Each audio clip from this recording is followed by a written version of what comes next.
Assalamualaikum warahmatullahi wabarakatuh. Pertama-tama yang terhormat dosen pengampu mata kuliah teori dan praktek dakwah. Alhamdulillahirrahmanirrahim. Wassalatu wassalamu ala asrofil anbiya'i wal mursalin Sayyidina wa maulana Muhammadin wa ala alihi wa sahbihi ajmain, amma ba'du. Pertama-tama marilah kita panjatkan puji syukur kehadirat Allah Subhanahu wa taala atas limpahan berkah dan karunia-Nya. Kita masih diberikan kesempatan hingga saat ini. Shalawat serta salam senantiasa tercurahkan kepada baginda Muhammad SAW. Pada hari ini izinkan saya membawakan ceramah singkat yang berjudul Menahan Amarah. Menahan amarah adalah salah satu sifat yang diciptakan oleh Allah Subhanahu wa taala di dalam hati kita. Menahan amarah bukan berarti kita lemah, tetapi tanda kekuatan hati kita. Menahan amarah adalah salah satu yang membedakan kita dengan yang beriman dan tidak.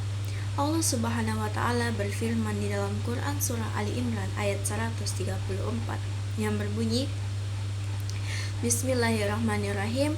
Alladzina yunfiqu fis sarra'i wad dharra wal kadhiminal ghaidha wal afinina 'anil nas wallahu yuhibbul muhsinin. Yang artinya, dan orang-orang yang berinfak di waktu luang dan di waktu sempit, dan orang-orang yang menahan amarah dan memaafkan kesalahan orang lain. Sesungguhnya Allah menyukai orang-orang yang berbuat kebaikan. Ayat ini menunjukkan bahwa orang-orang yang menahan amarah adalah orang-orang yang bertakwa dan dicintai oleh Allah Subhanahu wa taala. Allah tidak hanya menyebut menahan amarah, tetapi memaafkan kesalahan orang lain.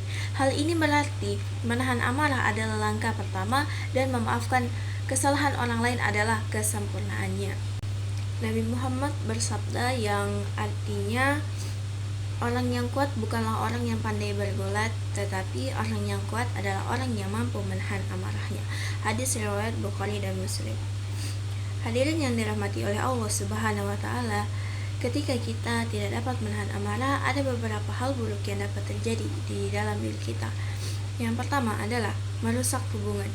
Ketika kita tanpa sengaja tidak menahan amarah kita kepada orang lain dan tidak sengaja berkata kasar, mungkin hal ini yang dapat merusak hubungan kita dengan orang lain. Yang kedua, menyesal di kemudian hari. Ketika kita mengambil keputusan dalam keadaan marah, suatu saat kita akan menyesal dengan keputusan tersebut. Yang ketiga, sumber penyakit. Karena ketika kita tidak dapat menahan amarah, kita akan mengalami tekanan darah tinggi dan stres. Dan yang terakhir itu membuka pintu setan. Hadirin yang dirahmati oleh Allah Subhanahu wa taala, adapun hal-hal yang dapat kita lakukan untuk mereda amarah. Yang pertama, mengubah posisi. Ketika kita marah dalam keadaan berdiri, maka duduklah. Ketika amarah kita masih ada, maka berbaringlah. Yang kedua, mengambil air wudhu, karena sesungguhnya air wudhu dapat menyejukkan hati kita. Yang ketiga, menutup mulut dan tidak berbicara, karena ini menjaga lisan kita agar tidak melukai perasaan orang lain. Dan yang terakhir itu meminta perlindungan oleh Allah Subhanahu wa taala. Hadirin yang dirahmati oleh Allah Subhanahu wa taala, semoga Allah senantiasa memberikan kita kekuatan untuk senantiasa menahan amarah. Itulah tadi ceramah singkat yang dapat saya bawakan. Kurang dan lebihnya mohon dimaafkan. Wabillahi taufiq wal hidayah. Wassalamualaikum warahmatullahi wabarakatuh.